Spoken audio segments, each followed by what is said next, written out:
The plastic key card felt cold against my palm as my 8-year-old daughter Riley pressed it into my hand, her small fingers trembling slightly. "Mom, Dad doesn't know I found this," she whispered, her voice barely audible over the hum of our car engine. I glanced down at the black plastic rectangle room 327 printed in white letters on a hotel key card I had never seen before. My stomach dropped like a stone thrown into deep water. "Where did you find this, sweetheart?" I asked, trying to keep my voice steady as I pulled over to the side of the road. My hands were shaking now, and I didn't trust myself to keep driving. "It fell out of Daddy's jacket pocket when I was looking for gum," Riley said, her big brown eyes filled with confusion. "I picked it up because I thought maybe we were going to stay at a hotel tonight after Grandma and Grandpa's party. The anniversary party. Ethan had insisted we take separate cars to his parents' 30th wedding anniversary celebration. He claimed he might need to leave early for work, but now, holding this hotel key card in my hand, I understood the real reason. While I would be celebrating his parents' lasting marriage, my husband of 12 years would be in room 327 with someone else. My mind raced back to the morning's conversation. Ethan had been unusually insistent about the separate cars, almost aggressive when I suggested we go together as a family. "Sophia, I already told you I might get called in for that emergency project," he had said, not meeting my eyes. "You know how important this client is to the firm." I thought about all the late nights, the weekend work trips, the phone calls he took in another room.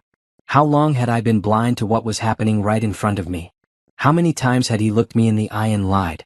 "Are we still going to the party, Mom?" Riley asked, buckling her seatbelt as she noticed I had completely stopped the car. I looked at my daughter in the rearview mirror. She was dressed in her pretty pink dress, excited to see her grandparents and cousins. Her innocence in this moment broke my heart. She had no idea that her discovery had just shattered our family. "Change of plans, baby," I said, making a U-turn. "We're going to drop you off at Aunt Patricia's house first." As I drove toward my sister's house, my mind was spinning with questions and a growing anger that felt like fire in my chest. Who was he with? How long had this been going on? Had I been the fool playing happy wife while he lived a double life? I called Patricia from the car. "I need you to watch Riley for a few hours," I said when she answered. "What's wrong?" "You sound upset," Patricia said immediately. She knew me too well. "I'll explain later. Can you just take her? Please?" "Of course. Bring her over now." 20 minutes later, I was hugging Riley goodbye at Patricia's front door. "Have fun with Aunt Patricia, okay? Mommy has some important things to take care of." "Is Daddy in trouble?"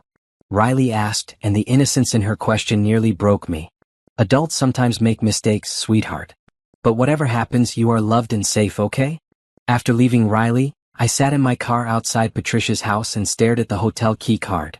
The Grandview Hotel was only 15 minutes away. I could go there right now and confront whatever I was about to find. Or I could pretend I never saw this key card, go to the anniversary party, smile and make small talk, and live in denial for one more day. But I already knew what I was going to do. I had been Sophia the devoted wife, Sophia the understanding partner, Sophia who always put everyone else's needs first. Today I was going to be someone different. Today I was going to face the truth no matter how much it hurt. As I drove toward the hotel, I thought about the woman I used to be before I married Ethan. I had been strong, independent, and confident. Somewhere along the way, I had lost pieces of myself trying to be the perfect wife. Maybe it was time to find those pieces again. The Grandview Hotel came into view, its modern glass facade reflecting the afternoon sun. I parked across the street and watched the entrance for a few minutes. People walked in and out, couples, business travelers, families. Somewhere inside, in room 327, my husband was betraying everything we had built together. I took a deep breath, grabbed the key card, and stepped out of my car. Whatever I was about to discover would change everything, but I was ready. I had been living in someone else's lie for too long. It was time to face my truth. The hotel lobby was bustling with activity, but I felt invisible as I walked through it. The key card in my purse seemed to burn through the leather, reminding me of what I was about to discover. Instead of going straight to room 327, I found a quiet corner in the lobby and sat down to think. I pulled out my phone and did something I never thought I would do. I started investigating my own husband. I opened his social media accounts, which I rarely looked at, and began scrolling through his recent activity. At first, everything seemed normal. Pictures of our family, work events, posts about his favorite sports teams. Then I noticed something. In several recent photos from work events, there was always the same woman in the background. She was tall, blonde, and beautiful in an obvious way that made my stomach twist. I clicked on her profile, Victoria Chin, marketing director at Ethan's firm. Her recent post told a story I hadn't been aware of.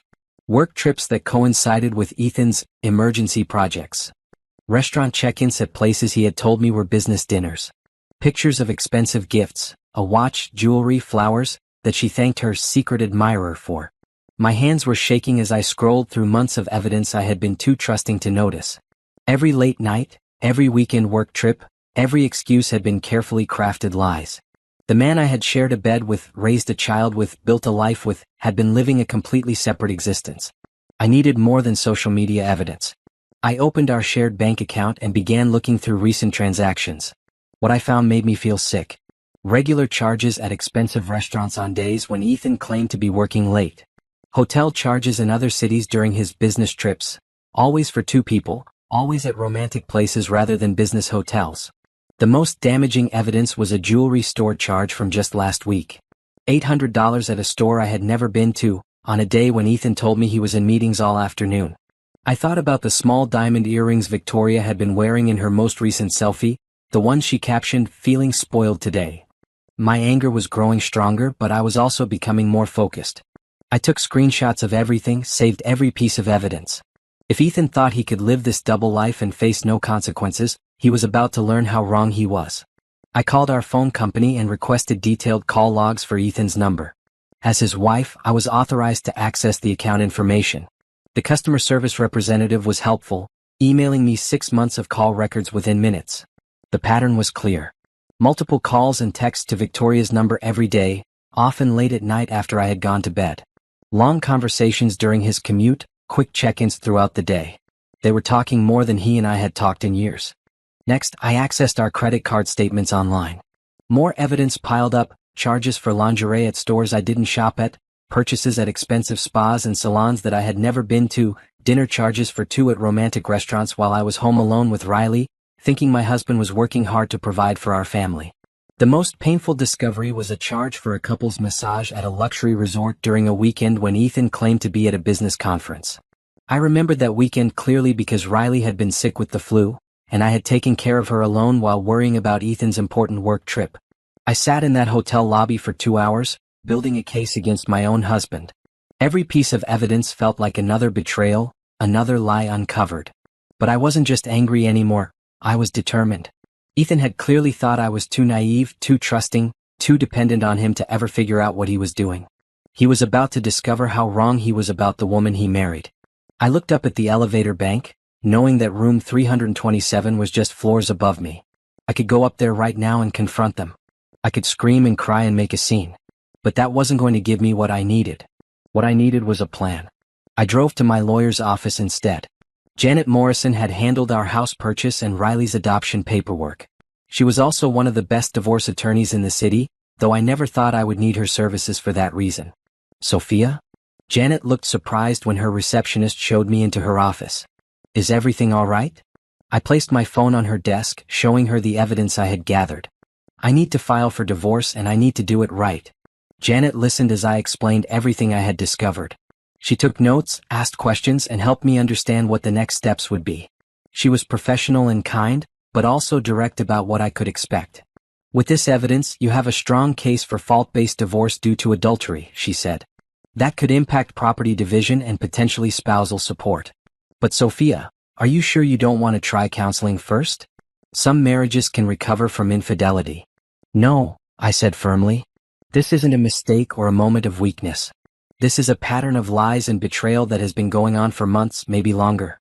I deserve better than this, and my daughter deserves better than growing up watching her mother accept being treated this way. Janet nodded and began preparing the preliminary paperwork. We'll need to move carefully to protect your interests and Riley's. Don't let Ethan know what you've discovered until we have everything in place.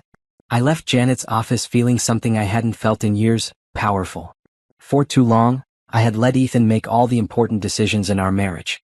He decided where we lived, how we spent money, even how we spent our free time. I had convinced myself that being accommodating made me a good wife. Now I realized that what I had thought was being supportive was actually being invisible.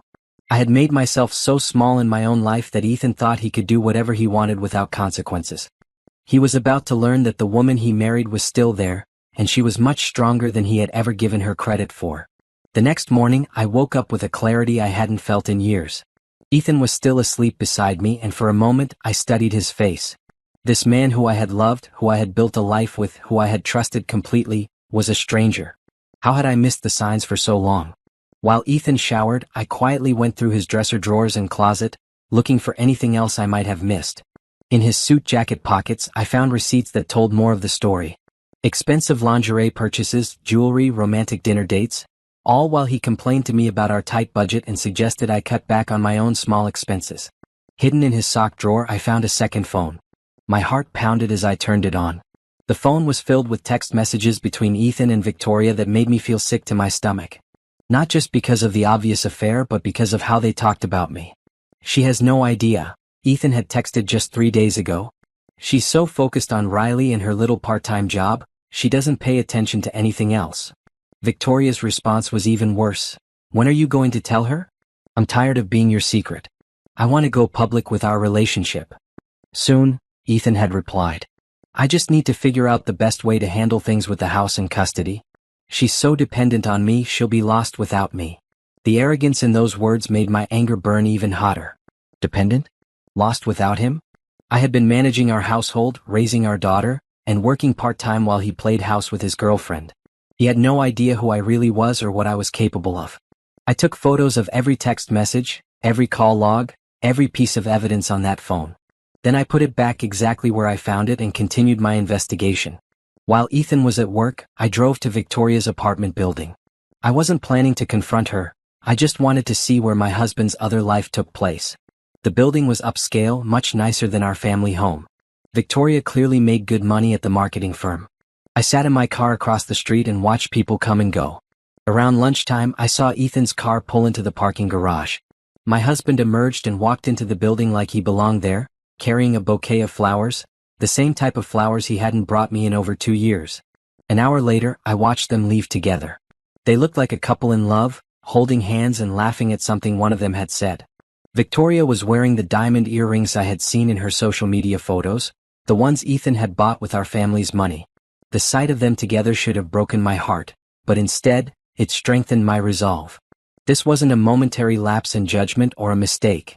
This was a full relationship, complete with affection, gifts, and a shared intimacy that Ethan had been hiding from me for months. I followed them to an expensive restaurant downtown, the same restaurant where we had celebrated our 10th wedding anniversary. They sat at a corner table, feeding each other appetizers and acting like teenagers in love. I took photos from across the street, documenting everything. That evening, Ethan came home acting completely normal. He kissed me on the cheek, asked about my day, and played with Riley like the devoted father and husband he pretended to be. His ability to switch between his two lives so easily was almost impressive in its awfulness. "How was work today?" I asked, testing to see how easily the lies came to him. "Busy as always," he said without hesitation. "Spent most of the day in meetings about the Henderson project. Really boring stuff." I nodded and smiled, playing the part of the trusting wife while inside I was documenting another lie. While he claimed to be in boring meetings, he had actually been having lunch with his girlfriend at an expensive restaurant.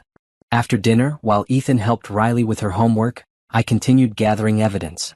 I checked his computer and found more proof of his double life. Email confirmations for romantic getaways, online purchases for Victoria, even draft emails where he practiced different ways to ask me for a divorce. The draft emails were the most revealing. In them, Ethan painted himself as the victim of an unfulfilling marriage. He wrote about feeling unappreciated and unloved, about needing to find happiness elsewhere. He made it sound like his affair was my fault, like his betrayal was justified because I hadn't been the wife he wanted. Reading those words hurt more than seeing him with Victoria. Not because I believed them, but because they showed me how little he respected me. In his mind, I was the problem in our marriage, not his lying and cheating. But his draft emails also revealed his strategy. He planned to ask for divorce while making it seem like a mutual decision. He would suggest couples counseling first, knowing it wouldn't work because of his affair, then propose an amicable separation where we would split everything fairly. He had no idea that I already knew about Victoria, and he planned to use my ignorance against me. The final piece of evidence I found was the most damaging. Hidden in his laptop files was a folder labeled New Life that contained his financial planning for leaving our marriage. He had been moving money into accounts I didn't know about, preparing to start fresh with Victoria while leaving me with as little as possible. The documents showed that Ethan had been planning his exit from our marriage for over 6 months. Every kind word, every family moment, every intimate conversation during that time had been performed while he counted down the days until he could leave me for another woman. But his planning had a major flaw. He had assumed I would never discover his affair, that I would be blindsided by his request for divorce, and that I would be too emotional and dependent to protect myself legally. He had built his entire strategy around the idea that I was weak and naive. Tomorrow, I would show him exactly how wrong he was about the woman he had underestimated for so long. As I closed his laptop and erased any trace of my investigation, I felt something I hadn't felt in years. I felt like myself again. Not Ethan's wife, not Riley's mother, but Sophia, a strong, intelligent woman who deserved so much better than the lies and betrayal she had been living with. Ethan thought he was going to control the narrative of our divorce, but he had no idea that I was already 3 steps ahead of him. The next day was Saturday, and I woke up with a sense of purpose I hadn't felt in years. Ethan was planning to spend the day doing yard work, giving me the perfect opportunity to prepare for what was coming. Riley was invited to a sleepover at her friend's house, which meant I would have the evening alone with my lying husband. I drove Riley to her friend's house, hugging her a little tighter than usual. Soon, her world was going to change, but I was determined to make sure she felt loved and secure through everything that was about to happen. "Have fun tonight, sweetheart," I told her. "Mommy loves you very much." "Love you too, Mom," she said, running off to play with her friends, completely unaware that her parents' marriage was about to end. On my way home, I stopped at the grocery store and bought everything I needed to make Ethan's favorite meal, grilled salmon with lemon butter sauce, roasted vegetables, and his favorite chocolate cake for dessert. If he wanted to play the part of the devoted husband, I could play the part of the perfect wife one last time. But this performance had a purpose. I wanted Ethan relaxed and unsuspecting when I presented him with the truth about what I knew and what was going to happen next. I spent the afternoon cooking while Ethan worked in the yard. Every time he came inside for water or to check on me, I smiled and asked about his progress. He seemed pleased that I was making such an effort for dinner, probably thinking his dutiful wife was showing appreciation for all his hard work. If only he knew that I was preparing his last meal as my husband. While the cake was baking, I organized all the evidence I had gathered into a neat folder. Bank statements, credit card receipts, photos, text message screenshots, phone records, everything that proved his affair and his lies. I also printed out the divorce papers Janet had prepared, along with a detailed list of assets and debts that would need to be divided. I set the dining room table with our best china and candles, making everything look romantic and special. Ethan would think I was trying to reconnect with him, never suspecting that I was actually saying goodbye. At 6 o'clock, I called Ethan in from the yard. He looked surprised at the elaborate table setting and the delicious smells coming from the kitchen. "What's all this for?" he asked, and I could see him mentally calculating whether he had forgotten an anniversary or birthday. "Can't a wife make a special dinner for her husband?" I said sweetly, playing my role perfectly. Ethan showered and changed into a nice shirt, clearly thinking this was some kind of romantic gesture. When he came downstairs, I had everything ready, wine poured, candles lit, his favorite meal beautifully plated. "This looks amazing, Sophia," he said, seeming genuinely touched. "You didn't have to go to all this trouble." "It's no trouble at all," I replied, sitting down across from him. "I wanted tonight to be special." We made small talk during the first course and I could see Ethan relaxing. He probably thought his loving wife was going to suggest a romantic evening together, maybe even talk about taking a vacation or planning something special for our upcoming anniversary. Instead, I was watching him enjoy what would be his last meal in our home as my husband. "You seem happy tonight," Ethan said as I cleared the dinner plates. "It's nice to see you smiling so much." "I am happy," I said honestly. "I feel like I'm finally seeing things clearly." When I brought out the chocolate cake, Ethan's eyes lit up. "You made my favorite. What did I do to deserve all this?" "You've been working so hard lately," I said, cutting him a generous slice. "All those late nights, weekend work trips, emergency projects. You deserve to be appreciated." Ethan had the grace to look slightly uncomfortable at the mention of his work schedule, but he recovered quickly. "The firm has been really demanding this year, but it's all worth it for our family." I placed his dessert in front of him along with a manila folder tied with a ribbon. "What's this?" he asked, looking confused. "Open it," I said, sitting back down with my own piece of cake. Ethan untied the ribbon and opened the folder. I watched his face change as he saw the first document, A bank statement with his charges at Victoria's apartment building highlighted in yellow. He looked up at me, his fork halfway to his mouth, and I could see the moment he realized what was happening. "Keep looking," I said calmly, taking a bite of cake. "There's more." His hands were shaking slightly as he flipped through the evidence. Credit card statements showing his purchases for Victoria. Photos of them together at restaurants. Screenshots of their text messages. Phone records showing hundreds of calls and texts.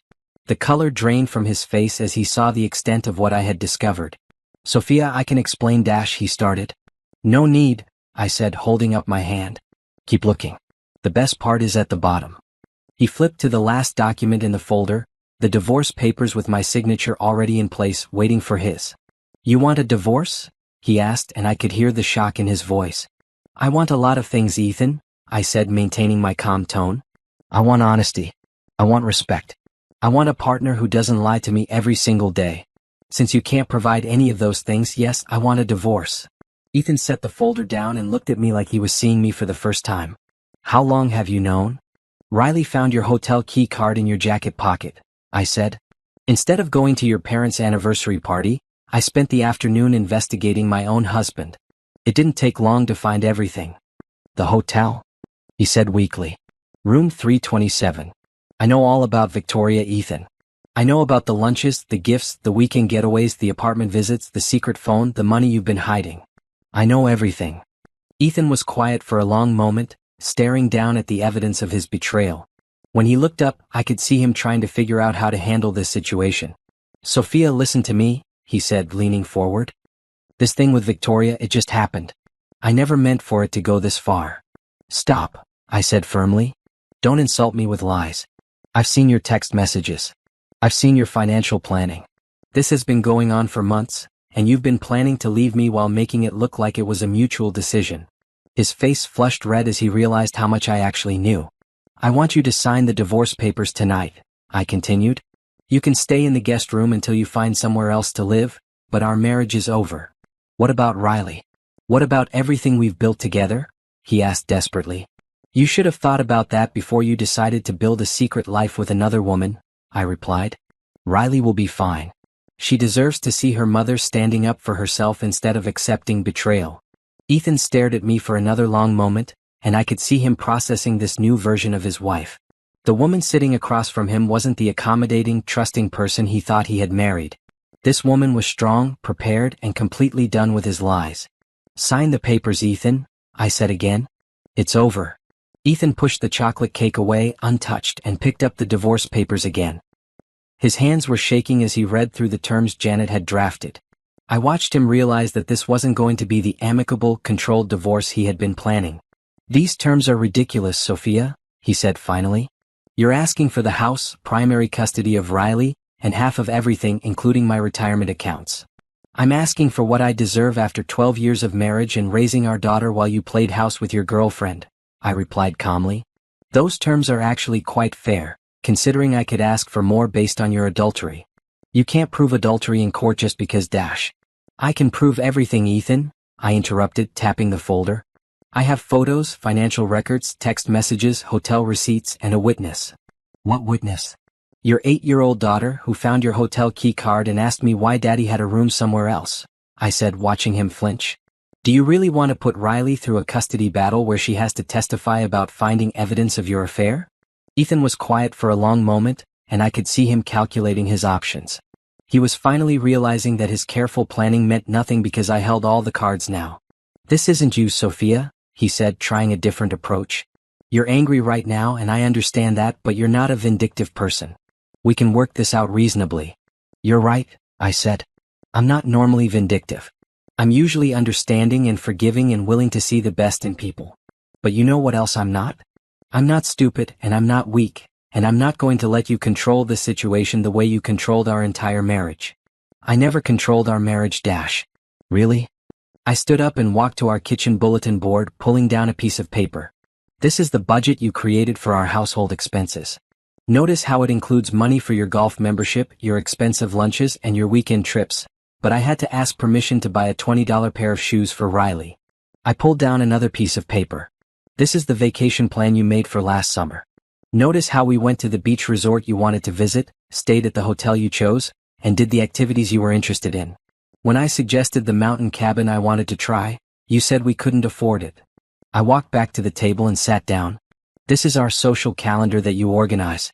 Notice how we see your friends, go to your work events, and visit your family every holiday, but we haven't seen my college friends in over 2 years, and you complained the entire time we went to my sister's birthday party. Ethan was staring at me like I was speaking a foreign language. Those were practical decisions.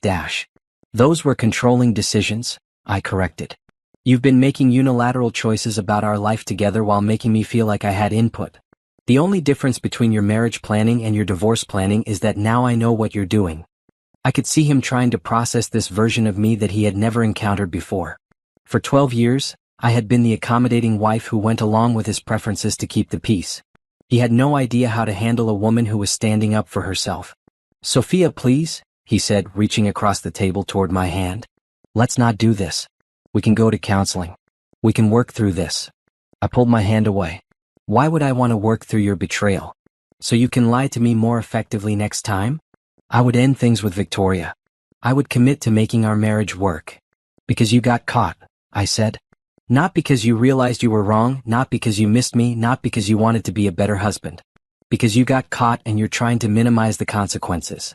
Ethan was quiet again and I could see him running out of arguments. Do you love her? I asked. The question seemed to surprise him. What? Victoria. Do you love her? He looked down at his hands. Sophia, that's not dash. It's a simple question, Ethan. Do you love the woman you've been cheating on me with? After a long pause, he nodded slightly. Yes. Then why are you sitting here trying to save a marriage you wanted to leave anyway? I asked. Sign the papers.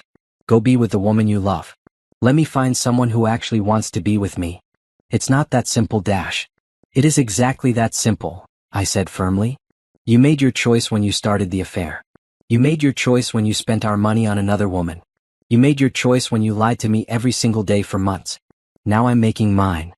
I stood up and started clearing the dinner dishes. You can sleep in the guest room tonight. Tomorrow you can start looking for an apartment.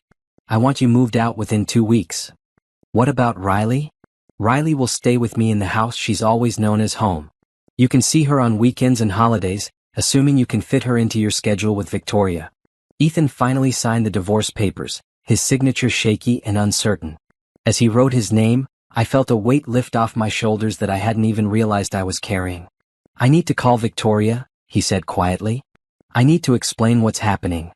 No, I said firmly. You don't get to discuss our private business with your girlfriend.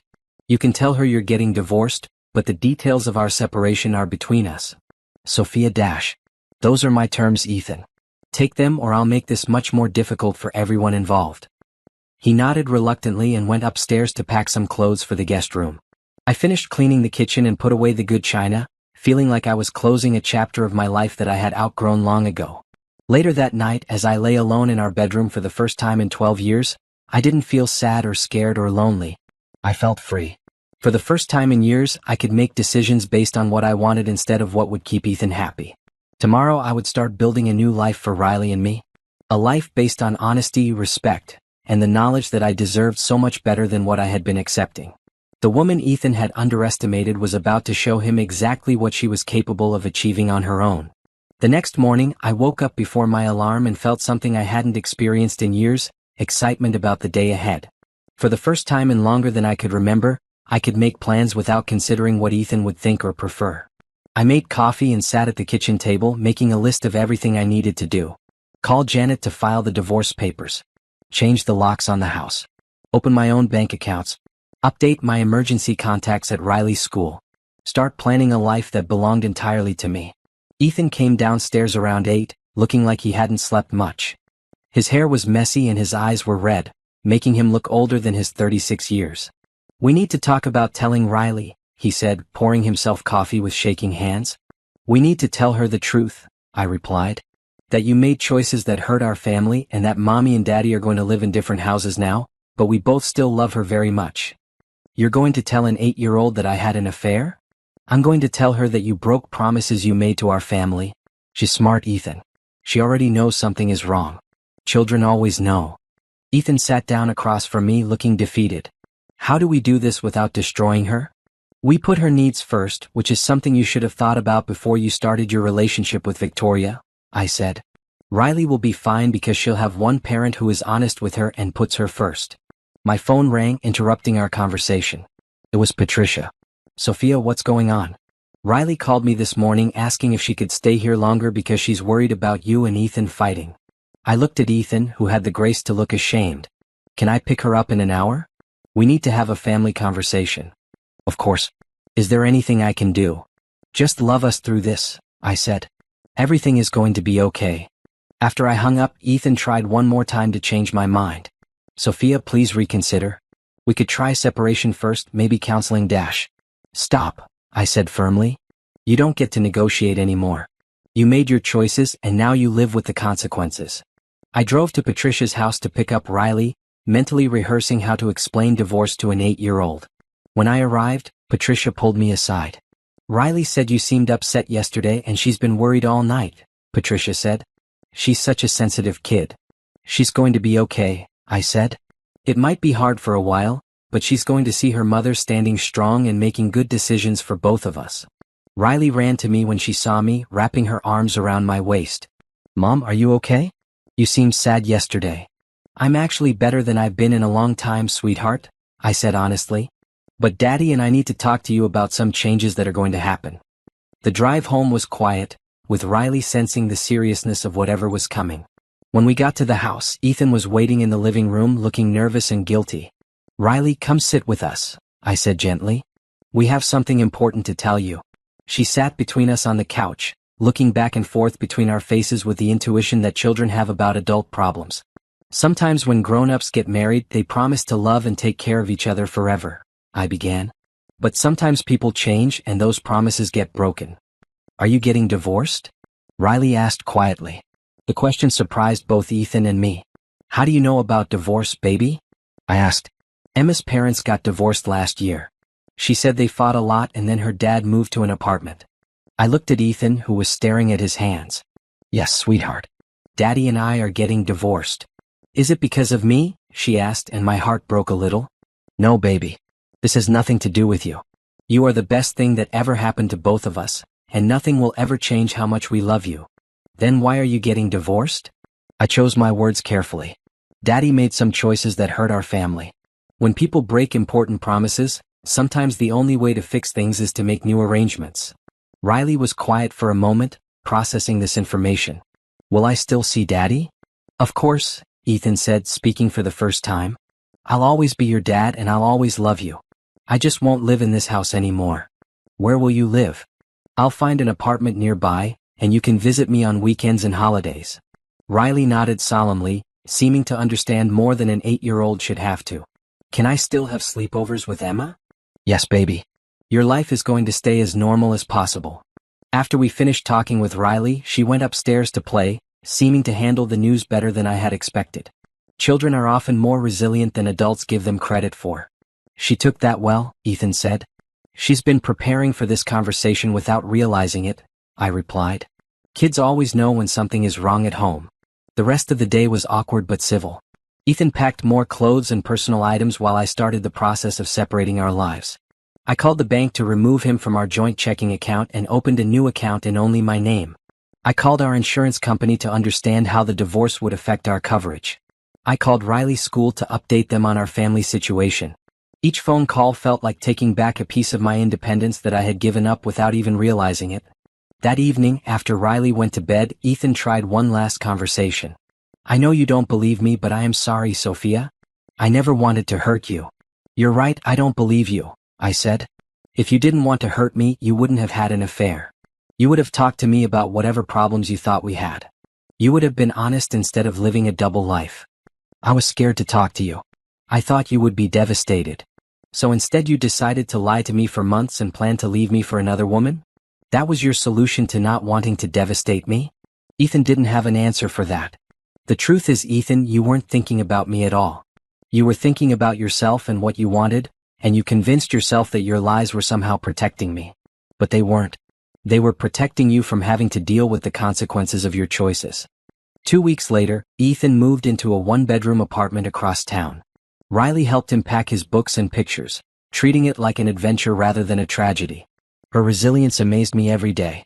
The house felt different with him gone, not empty but peaceful. For the first time in years, I could arrange the furniture the way I liked it, watch the TV shows I enjoyed, and cook the meals I wanted without considering someone else's preferences. I was learning to be myself again, and it felt wonderful. 3 months after Ethan moved out, I barely recognized my own life. The woman who had been afraid to buy a pair of shoes without permission had enrolled in graduate school, redecorated the entire house, and started a small business doing freelance marketing consulting. "Mom, you seem different," Riley said one morning over breakfast. "You smile more now." "Do I?" I asked, though I already knew the answer. I felt lighter, happier, more like the person I used to be before I lost myself in trying to be the perfect wife. "Yeah. And you sing in the kitchen now. You didn't used to do that." She was right. I had started singing again, something I hadn't done in years. I was rediscovering parts of myself that I had forgotten existed. My friendship with Patricia had grown stronger during the divorce process. She had been my rock, watching Riley when I had meetings with lawyers, listening to me process my anger and hurt, and celebrating small victories with me. "I'm proud of you," she told me one afternoon as we watched Riley play in her backyard. "You've handled this whole thing with such grace and strength." "I don't feel graceful," I admitted. "Some days I'm still angry. Some days I wonder if I should have tried harder to save my marriage." "Some days feeling angry is healthy," Patricia said. "And questioning yourself just shows that you're a thoughtful person." "But Sophia, you didn't break your marriage. Ethan did. You're just refusing to pretend it isn't broken." The divorce proceedings were going smoothly, largely because I had been so well prepared. Janet had been impressed with the evidence I had gathered and the documentation I had organized. Ethan's lawyer had tried to negotiate different terms, but the evidence of his affair and financial deception made my position very strong. "Your husband's attorney is pushing for joint custody and a more even split of assets," Janet told me during one of our meetings. "But given the adultery and the financial records showing he was preparing to leave you with minimal support, I think we can maintain our current terms." "I don't want to be vindictive," I said. "I just want to be fair. He can see Riley whenever he wants, but her primary home should be with me. And I deserve half of everything we built together during our marriage." "That's exactly what we're asking for," Janet assured me. "Nothing more, nothing less." Meanwhile, my consulting business was taking off faster than I had expected. Word had spread about my marketing skills, and I was getting more clients than I could handle working part-time. For the first time in years, I was earning my own money and making my own professional decisions. "You should consider doing this full-time," my client Rebecca suggested after I had helped her double her online sales in just 2 months. "You have a real gift for this work." "I'm thinking about it," I admitted.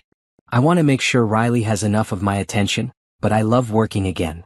"Working mothers raise strong daughters," Rebecca said. "Riley is watching you build something for yourself. That's a powerful lesson." She was right.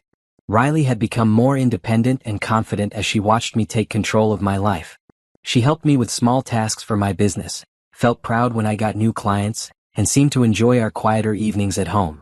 My relationship with Ethan had settled into a polite but distant co-parenting arrangement. He picked up Riley every other weekend and called her twice a week. Their relationship seemed strong, which was important to me despite everything that had happened between us. "How are things with Victoria?" I asked him one day when he came to pick up Riley. I wasn't asking because I cared about their relationship, but because I wanted to know what kind of influence she might have on my daughter. "We're taking things slowly," he said, looking uncomfortable with the question. "Riley mentioned meeting her. I hope you understand that I need to know who is around my daughter." "Of course. Victoria is, she's a good person, Sophia. I know you don't want to hear that, but she cares about Riley." I nodded, appreciating his honesty even if the situation was still painful. As long as Riley is safe and happy, that's what matters to me. It was true. My anger toward Ethan had faded into something more like disappointment. I no longer spent time wondering what I could have done differently or whether our marriage could have been saved. I was too busy building a new life to waste energy on the old one. One evening, while I was working on a marketing proposal and Riley was doing homework at the kitchen table, she looked up at me with a serious expression. "Mom, are you going to get married again?" The question surprised me. "I don't know, sweetheart. Right now I'm focused on you and work and making our life good." "Why do you ask?" "Emma's mom got married again, and Emma really likes her new stepdad. He taught her how to ride a bike without training wheels. How do you feel about that possibility?" I asked carefully. Riley was quiet for a moment, considering the question with the seriousness that children bring to important topics. I think it would be okay if you found someone who makes you happy. But only if he's nice to me too. Any man who wants to be in our life would have to be very nice to you, I said. You're the most important person in my world. I know, she said matter-of-factly, returning to her homework. You tell me every day. That night, after Riley went to bed, I sat on the couch with a cup of tea and looked around at the life I had created. The house was decorated the way I liked it, with bright colors and comfortable furniture. My laptop was open on the coffee table, showing the proposal I was working on for a new client.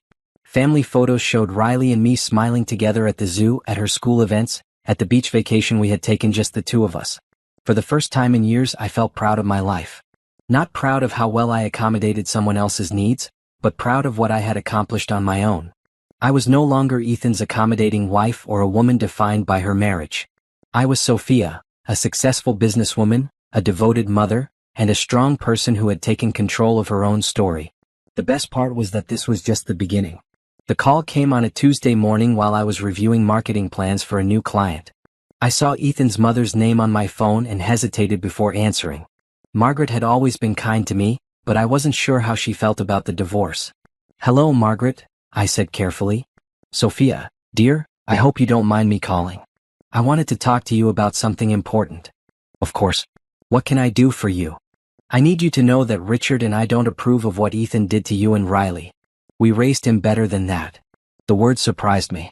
I had expected Ethan's parents to take his side, or at least remain neutral. That's very kind of you to say. It's not kind, it's honest, Margaret said firmly. What he did was wrong and we told him so. A man doesn't abandon his family for another woman and call it love.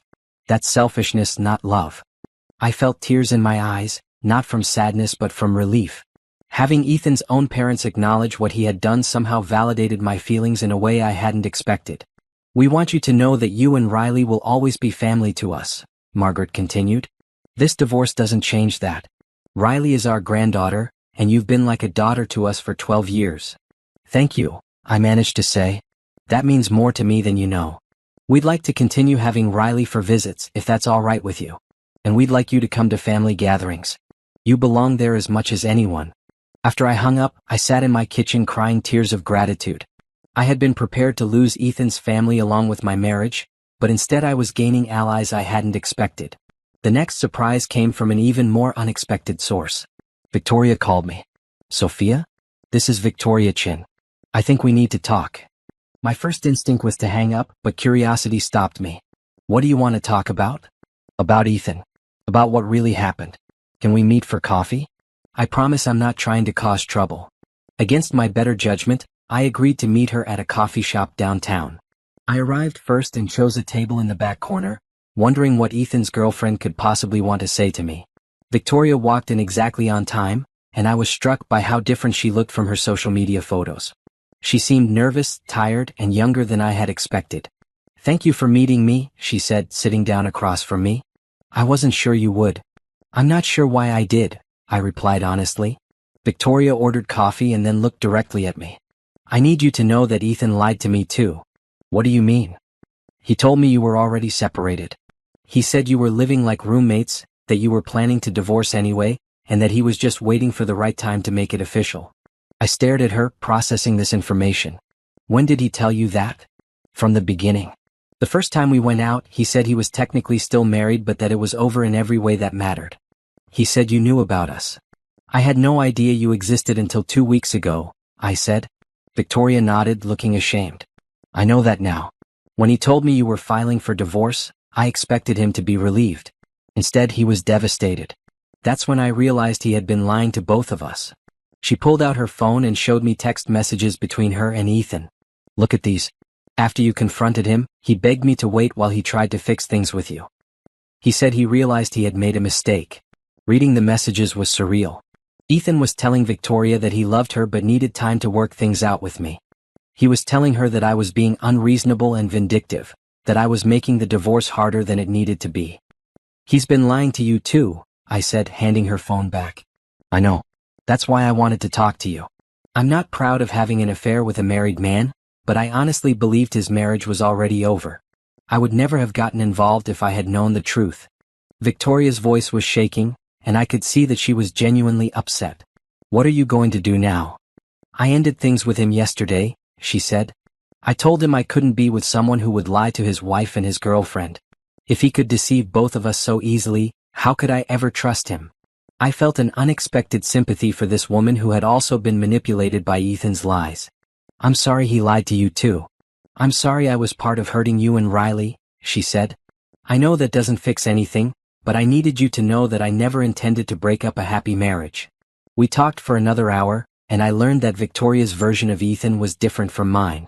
To her, he had been the unhappily married man seeking connection. To me, he had been the devoted husband working late. He had carefully crafted different personas for each of us, telling us both exactly what we needed to hear. He's very good at being what people want him to be, Victoria said as we prepared to leave. I think that's his biggest problem. He doesn't know who he actually is, so he just mirrors what he thinks people expect. That conversation gave me a new perspective on my marriage. Ethan hadn't left me for Victoria specifically. He had left me for the idea of being someone different. Victoria had just been the vehicle for his fantasy of a new life. A week later, I received another unexpected call. This time it was from Janet. Ethan's attorney called today, she said. He wants to accept all of our terms for the divorce settlement. Really? What changed? I think his relationship with Victoria ended, and he's realizing that fighting you isn't going to get him what he wants, Janet said. He's agreed to the custody arrangement, the asset division, everything. That seems too easy, I said suspiciously. Sometimes when people realize they've lost everything they thought they wanted, they stop fighting for things they never really wanted in the first place, Janet explained. The divorce was finalized 2 weeks later. I walked out of the courthouse feeling lighter than I had in months. Riley was waiting for me with Patricia, holding a bouquet of flowers she had picked from the garden. Are we officially divorced now? She asked. Yes, sweetheart. Mommy is officially single again. Good, she said matter-of-factly. Now we can do whatever we want. Patricia laughed. That's the spirit. What do you want to do first? Ice cream for dinner, Riley said immediately. Ice cream for dinner it is, I agreed, and we drove to our favorite ice cream shop to celebrate the end of one chapter and the beginning of another. That night, as I tucked Riley into bed, she asked me a question that showed how much she had grown during this process. Mom, are you sad that Daddy isn't coming back? I thought about the question seriously before answering. I'm sad that our family changed, but I'm not sad that we're building a new kind of life. Are you?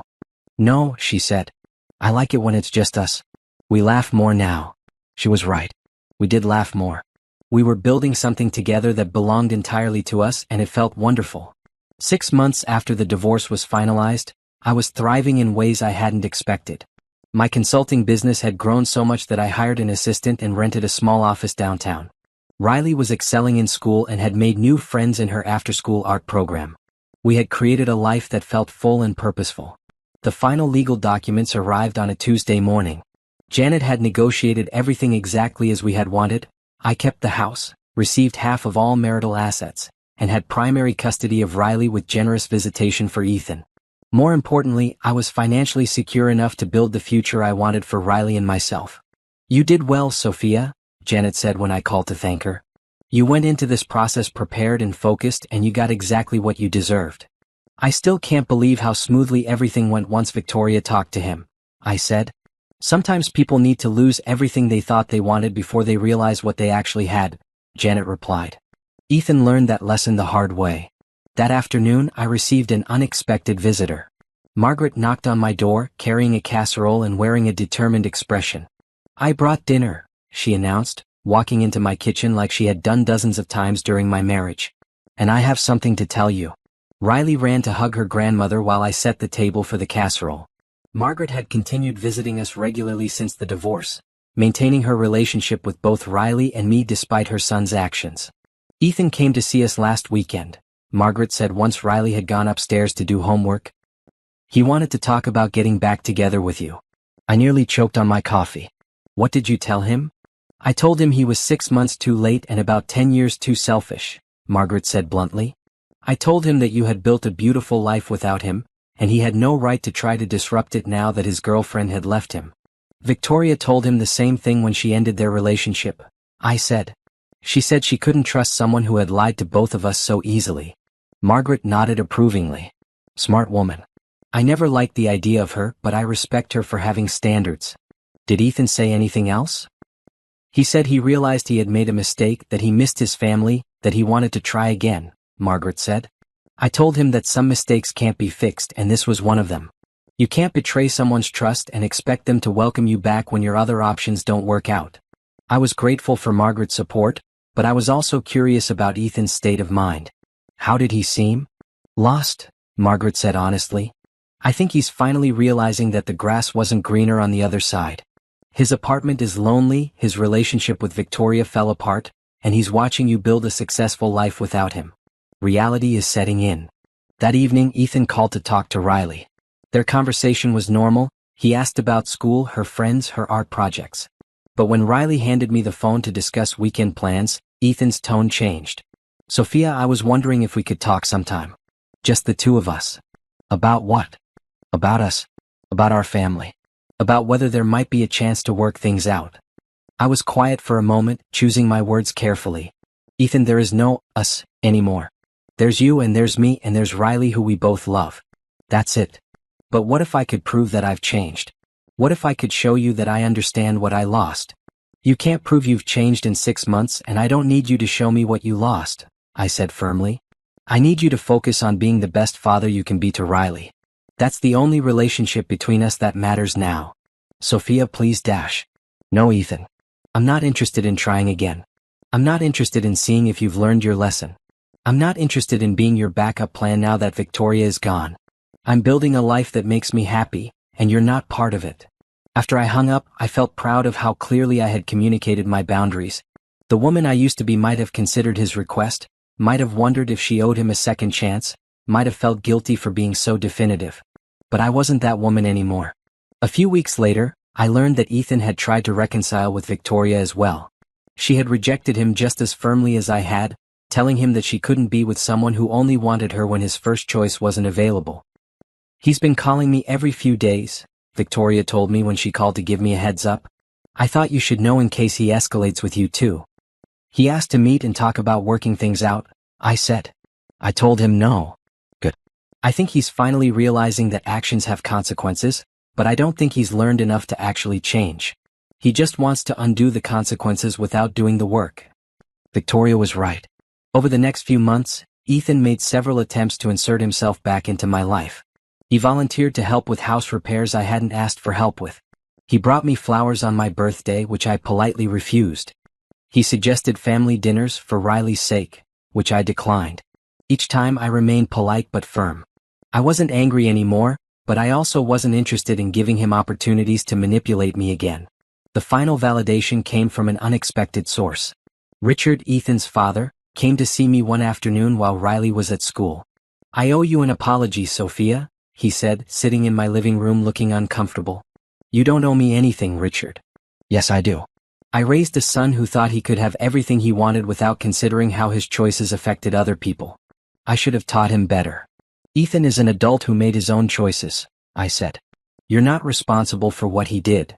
Maybe not, but I'm proud of how you've handled everything, Richard said. You've shown more grace and strength than most people would in your situation. Margaret and I want you to know that we consider you our daughter, divorce or no divorce. That conversation meant more to me than Richard probably realized. Having Ethan's own parents acknowledge that I had been wronged and that I deserved better validated everything I had felt but sometimes doubted during the hardest parts of the divorce. As the 1-year anniversary of my divorce approached, I looked back on everything that had changed. I had gone from being a woman who asked permission to buy shoes to running my own successful business. I had gone from accommodating everyone else's needs to prioritizing my own happiness and Riley's well-being. I had gone from being afraid of being alone to enjoying my independence. Most importantly, I had learned that I was stronger, smarter, and more capable than I had ever given myself credit for. Ethan's betrayal had been devastating, but it had also been liberating. It had forced me to find out who I really was when I wasn't trying to be what someone else wanted. The justice I had received wasn't just legal or financial. It was personal. I had reclaimed myself, and that was worth more than any settlement.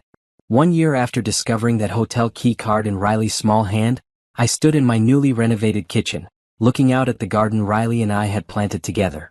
The morning sun streamed through windows I had chosen, lighting up walls painted in colors I loved. Everything in this house now reflected our personalities and preferences, not compromises made to keep someone else happy. "Mom, are you ready?" Riley called from the living room. She was dressed in her best outfit, excited about the celebration we had planned for today. Today marked the first anniversary of our new life together, and we were having a party. Not to celebrate the end of my marriage, but to celebrate the beginning of our independence and everything we had accomplished in the past year. Patricia arrived first, carrying balloons and a cake she had made with "Congratulations on your new life" written in elegant script across the top. Margaret and Richard came next, bringing gifts for Riley and flowers for me. Even Janet came, along with a few other friends who had supported us through the transition. "Look how different this house feels now," Patricia said, walking through the rooms we had redecorated together. "It's so much more you." She was right. The house had been transformed from a space designed to accommodate Ethan's preferences into a home that reflected Riley's and my personalities. Bright colors, comfortable furniture, artwork we loved, books we actually read. It felt alive in a way it never had before. "Mom, tell everyone about your big news," Riley said, bouncing with excitement. "What big news?" Margaret asked. I smiled, feeling proud and nervous at the same time. "I've been accepted into the graduate program at the university. I'm going to get my MBA while continuing to run my business." The room erupted in congratulations and hugs. Going back to school had been a dream I had put aside when I got married, thinking it wasn't practical or necessary. Now I realized it wasn't just practical, it was essential for the future I wanted to build. "When do you start?" Janet asked. "Next month. It's a part-time program designed for working professionals, so I can keep my business running and still be available for Riley." "I'm so proud of you," Margaret said, hugging me tightly. "You've accomplished so much this year." As the afternoon progressed, people shared stories about changes they had noticed in Riley and me over the past year. We laughed more, smiled more, seemed more relaxed and confident. Riley had joined the school art club and made new friends. I had started singing again, something several people mentioned. "You seem like yourself again," Patricia observed. "Like the person you were in college before you got so focused on being the perfect wife." "I feel like myself again," I agreed. It took losing my marriage to remember who I was outside of it. As evening approached and our guests began to leave, I felt overwhelmed with gratitude for the support system we had built. These people had stood by us during the hardest year of our lives, and now they were celebrating our victories with us. After everyone left, Riley and I sat on the couch together, looking through photos from the party and from the past year. Pictures of her art projects, my business achievements, our vacations, holiday celebrations, everyday moments that showed how full our life had become. "Are you happy, Mom?" Riley asked, curling up next to me. "Yes, baby. I'm happier than I've been in a long time." "Are you happy?" "Yeah. I like our life now. It feels more real." Her words surprised me. "What do you mean by more real?" "Before, it felt like we were all pretending to be happy. Now we actually are happy." Riley's insight amazed me. Even as a child, she had sensed the tension and falseness in our family dynamics when Ethan was living his double life. Now she could feel the authenticity of our contentment. Later that evening, after Riley went to bed, I sat on my back porch with a cup of tea, reflecting on everything that had changed. My phone buzzed with a text message and I was surprised to see it was from Ethan. "I saw on social media that you had a party today. I hope you and Riley are doing well." I stared at the message for a moment before responding simply, "We are. Thank you." He wrote back immediately, "I know I don't have the right to ask, but are you happy?" I thought about how to answer that question. Was I happy? Yes, but not in the way he probably meant. I wasn't happy because I had gotten revenge on him or because I had won the divorce. I was happy because I had rediscovered myself and built a life that felt authentic and fulfilling. Yes, I wrote back. "I am happy." His response took longer to come. "I'm glad. You deserve to be happy." It was the most honest thing he had said to me in years, and I appreciated it even though it didn't change anything between us. 2 months later, at Riley's school art show, I met someone who would become important to our story. James Morrison was the father of one of Riley's classmates, and he had recently moved to town after his own divorce. "Riley's mentioned that you run your own business," he said as we watched our daughters show off their paintings. "That's impressive." "Thank you. It's been challenging but rewarding," I said. We talked easily about parenting, work, and the challenges of starting over after divorce. James was kind, funny, and refreshingly honest about his own struggles and victories. Most importantly, he treated Riley with respect and genuine interest when she came over to show us her artwork. Would you maybe like to have coffee sometime? He asked as the art show was ending. I would like that, I said, surprising myself with how ready I felt to consider dating again. As Riley and I drove home that night, she asked about James. He seems nice, Mom. And his daughter Emma is really cool. Do you think it would be okay if I went to coffee with him? Riley considered this seriously.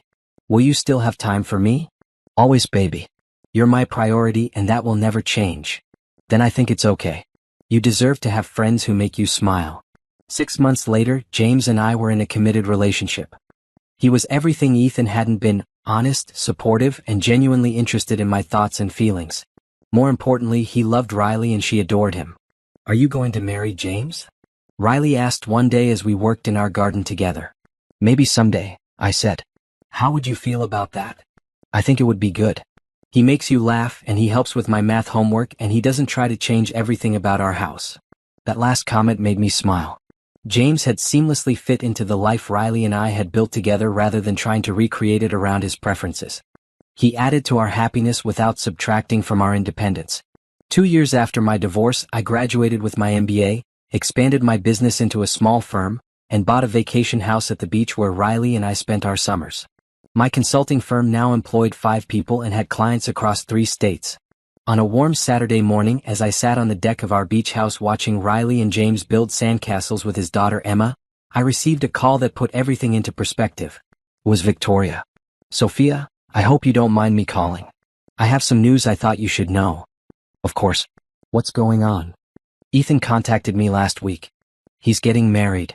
I felt a moment of surprise, then realized I felt nothing else about this news. Good for him. I hope they're happy together. It's not me, Victoria said quickly. It's someone new. Someone he met at work. Her name is Jessica, and from what I can tell, she's about 10 years younger than us. I see. He wanted me to know because he thought I might be jealous or want to try again. I told him I was happy for him and that I hoped he had learned enough about himself to be a better husband this time. After we hung up, I sat quietly for a moment, processing this information. Ethan was remarrying, probably to someone who didn't know his history of deception. Part of me felt sorry for his new wife, but mostly I felt grateful that his need for a fresh start was no longer my problem. Everything okay? James asked, coming up from the beach with sand in his hair and concern in his eyes. Ethan's getting remarried, I said. How do you feel about that? I thought about the question seriously. I feel nothing about it. Is that weird?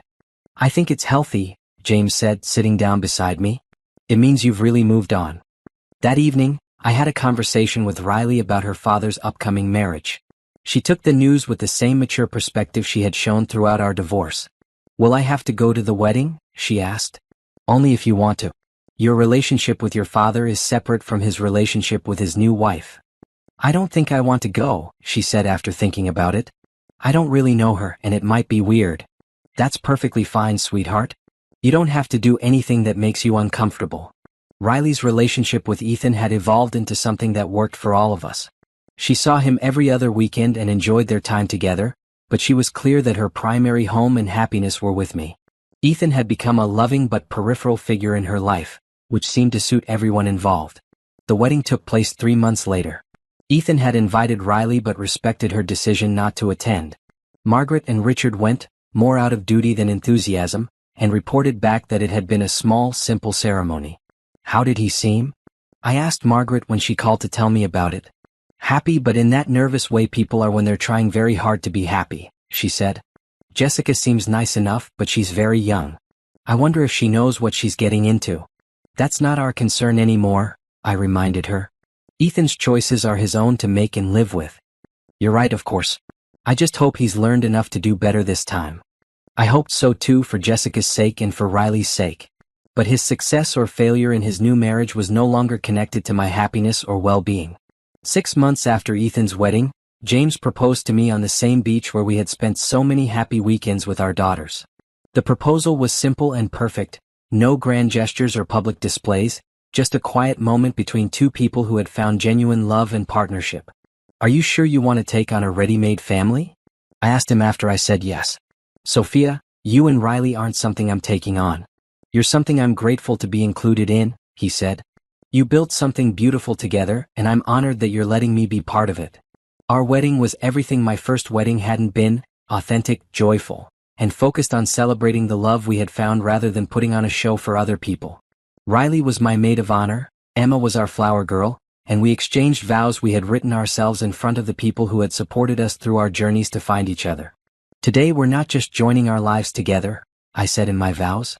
We're joining our families together, and we're promising to build something that honors both where we've come from and where we're going. James's vows brought tears to my eyes. Sophia, you've shown me what it means to be with someone who is truly your partner. You've taught me that real love isn't about changing someone to fit your life, but about building a life that celebrates who you both are. As we danced at our reception, surrounded by family and friends who had supported us through our divorces and new beginnings, I reflected on the journey that had brought me to this moment. 3 years earlier, I had been a woman who asked permission to buy shoes and believed that accommodating everyone else's needs made her a good wife. The discovery of that hotel key card had shattered my world, but it had also freed me to discover who I really was. The revenge I had gotten wasn't the kind that comes from hurting someone who hurt you. It was the revenge that comes from building a life so beautiful and fulfilling that you're grateful for the events that led you to it. Ethan had thought he was leaving me for something better, but he had actually given me the gift of finding myself again. He had thought I would be lost without him, but I had discovered I was stronger and more capable than either of us had ever imagined. As the evening wound down and our guests began to leave, Riley came up to me with a huge smile on her face. "Mom, this was the best day ever," she said, hugging me tightly. "It really was, wasn't it? And Mom, I'm proud of you. You made everything turn out perfect." Standing there in my wedding dress, surrounded by people who loved and supported me, married to a man who appreciated and respected me, I realized that Riley was right. Everything had turned out perfect, not because it had gone according to my original plan, but because I had been brave enough to create a new plan when the old one fell apart. The hotel key card that had destroyed my first marriage had ultimately led me to a life beyond anything I had dared to dream. Sometimes the worst betrayal can become the greatest gift, if you're strong enough to unwrap it and see what's really inside. As James and I drove away from our reception toward our honeymoon, I looked back at the woman I used to be and felt nothing but gratitude for her courage to demand better. She had saved us all, me, Riley, and even Ethan, who now had the chance to learn from his mistakes and build something real with someone new. The sweet victory wasn't that I had gotten revenge on my cheating husband. The sweet victory was that I had gotten my life back, and it was more beautiful than I had ever thought possible.